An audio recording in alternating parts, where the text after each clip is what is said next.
I'm Anya Cooper-McKinnon. Welcome to the programme. The German Foreign Office has summoned a top Russian envoy in response to a cyber attack. Last year, hackers targeted the email accounts of leading politicians from the governing Social Democrats. The German Foreign Minister, Annalena Baerbock, who's currently on a trip to Australia, made it clear who was responsible.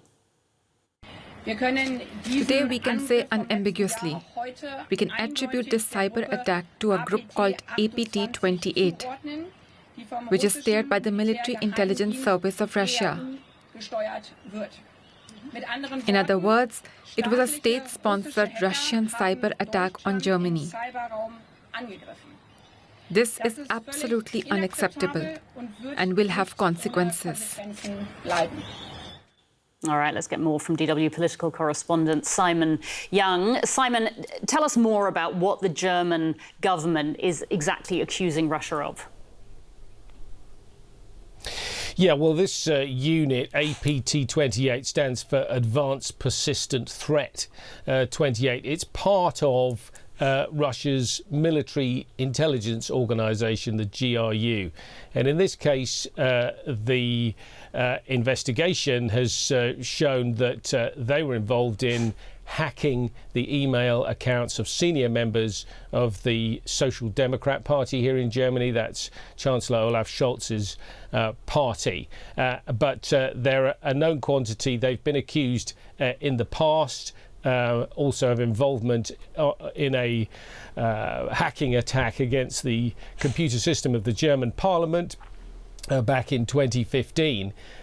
And the EU is saying that they've also been involved recently in cyber attacks against state institutions in a number of countries such as Poland, Sweden, Lithuania and Slovakia. So, you know, this is a known organisation. And so for that, in that sense, the accusation is plausible. And talk to us about the timing of these accusations, Simon. Why now? Well, this, as you already mentioned, this was a hacking attack that happened back in 2023, and already then suggestions that it could be linked to Russia somehow were surfacing. I think perhaps it's taken this long to conclude this investigation. The SPD is saying that possibly some data was leaked through these email accounts. But it fits with this picture of malign activity by Russia. There have been contract killings. There have been attempts to infiltrate political parties. There's been a disruption of key infrastructure here in Germany. So this would fit with that. The Interior Minister, Nancy Faeser, who's also a member of the SPD herself, said that Germany would not be intimidated by this kind of thing, and indeed would continue to provide massive support to Ukraine in its fight against Russia. We heard Annalena Baerbock there talking about consequences. What consequences is Germany saying there could be for Russia now? Yeah, well, the foreign minister wasn't specific, but the Russian acting chargé d'affaires was summoned to hear protests from the German government today. And Germany is also saying it'll step up efforts to deter and prevent cyber attacks in conjunction with its international partners. It's getting a lot of support today, rhetorically also from the European Union and NATO, who've condemned Russian involvement in these cyber attacks and saying they'll do everything they can to stop them as well. Simon Young, DW political correspondent. Simon, thank you.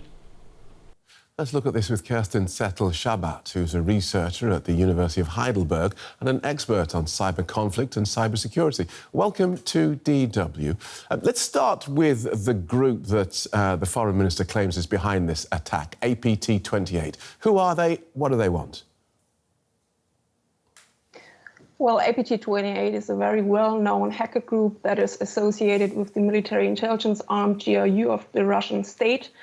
And they have a long history of cyber operations against mostly, of course, European democratic states, but of course, also, for example, the United States. And they started at the beginning of the century, for example, more with espionage operations against state and political entities.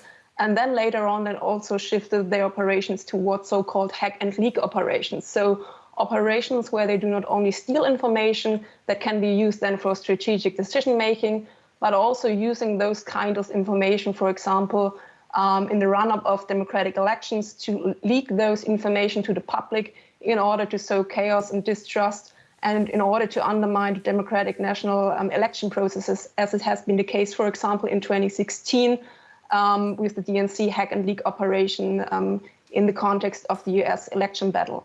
And of course, when we talk about Germany and APT28, the group is also well known because they have been attributed as the responsible hacker group for the very well-known hacking operation against the German parliament in 2015. So we have what's effectively an arm of the Russian state launching cyber attacks against the German state. Does that count as cyber warfare? I wouldn't say so, because right now, as far as I know, we only know that data and information might have been stolen. And as far as we speak of data theft from one state against the other, so of politically motivated cyber espionage, this is not forbidden by international law, and this is fair game. It's just usual thing that states do that are capable of doing cyber espionage. So it's not cyber warfare as I would call it, but of course, especially since Russia's war against Ukraine, or the invasion in 2022. The discourse of cyber warfare gained traction again, because we have seen that Russia, of course, also uses disruptive cyber operations against Ukraine, but also against supporting parties. And of course, especially if we think of the plausible fear that Russia might use information that it has gained from the hack, from the SPD, but also from companies from defense sector, for strategic decision-making, but also, for example, in the context of the upcoming elections in Eastern Germany, which might be really important for Russia as well. It might be an attractive tool. All right, so you talk about this is something that states do. Do we presume that we, and by we I mean the West, Germany, the UK, the US, do we presume that all these countries is everybody doing it? You mean cyber espionage? Yes. Yes, I think so. For political reasons and purposes, I think, mostly all states do it. But of course, it matters what you do with the information, how you use it. And of course, it also matters if you target, for example, critical infrastructures, because this might be related to potential disruptive operations in the future, which of course isn't a fair game. Thank you so much for outlining that in such detail. Kerstin Zettl-Schabath from the University of Heidelberg.